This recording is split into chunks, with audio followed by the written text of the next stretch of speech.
Hey, Steven Espinoza, Punsh Room Boxing. Once again, Showtime, TGB, PBC, voiding the frustration of the boxing fans. I always said that there's two things that boxing needs to be fixed. The inactivity of fighters, they need to be more active, and the momentum. We'll get a big fight there, but then we'll go months without having a big fight. You guys, 2023, are like the messiah of boxing. And how do you feel about this year so far? Hasn't even ended, but what do you feel about this year, the success?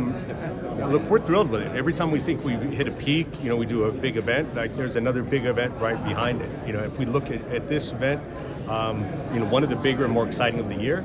But coming behind it, we've got a Benavidez fight coming up. Tank saying he's coming back at the end of the year. We've got a bunch of guys.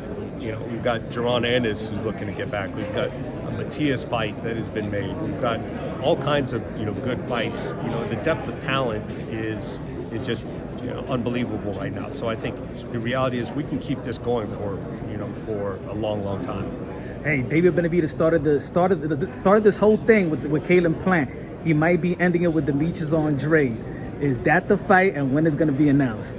We're getting close. I think if we're able to get it done, I think probably within a week or so after the Canelo fight. If it gets done, I think we'll see announcement pretty quick. And look, Benavidez is doing what he said he was going to do. He wants the Canelo fight, but if he doesn't get Canelo, he wants to clean out the division.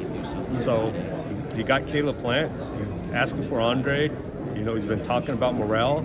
At a certain point, if he cleans out the division, he's the last guy standing. I was in the gym with Andre a couple of weeks ago. He's getting prepared. He looking strong. He looking ready.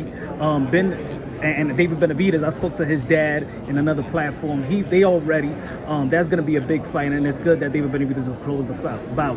I'm not going to get into what's going on in social media because that's a disservice to what y'all have done. I appreciate that. What y'all have done this 2023. Like, y'all shut it down, so I don't even know why people want to speculate about Showtime. They should praise what Showtime has done, and hopefully that things work out, whatever is going on. But no, I appreciate that. It's a rumor we've been dealing with for the last 5 years. Yeah. So all we do is just keep our head down and keep making good fights. And I got the biggest fights. The resume speaks for itself. Canelo Alvarez, Jamel Charlo. Jamel Charlo is not actually trash talking. It's a new Charlo now. We could say it's growth, of course. But are we going to see a surprise, just like we've been seeing a surprise with his demeanor? We're going to see a surprise in the ring. Look, I think it's a number of things. Maybe it's a calculated thing. Maybe he's trying to lull him into a false sense of security. But I also think it's tough to talk trash to Canelo. Yeah. What do you say? The guy's resume is bulletproof. He's fought everybody.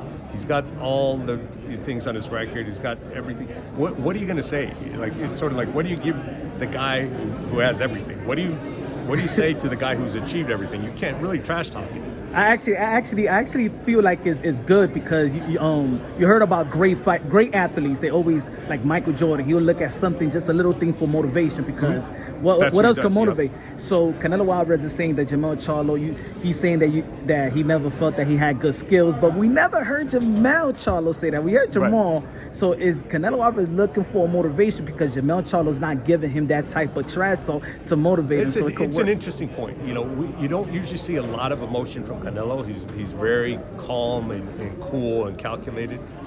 But here, you did sense a little bit more emotion than usual. Yeah. When he told Jamel, "You're gonna learn. Mm-hmm. You'll learn. I'm different." I think you saw inside.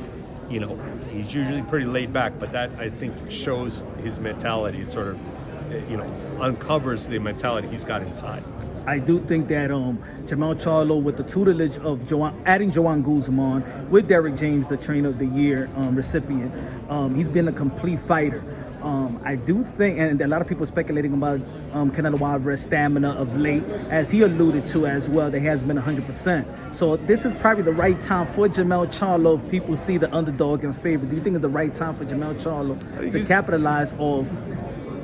Look, I think he's in his prime. He's learned a lot. Tough guys like Brian Castano, Tony Harrison. Tough fights that he had to gut his way through. He's seen adversity. He's taken a loss. He's bounced back. He's adjusted. I think this is the right time, the right fight at the right time. Thank you again. You got Thanks. it, bro. And good job. Can I get a little quick pitch Yeah, just sure, no for the thumbnail? It's just, there you go. What's up?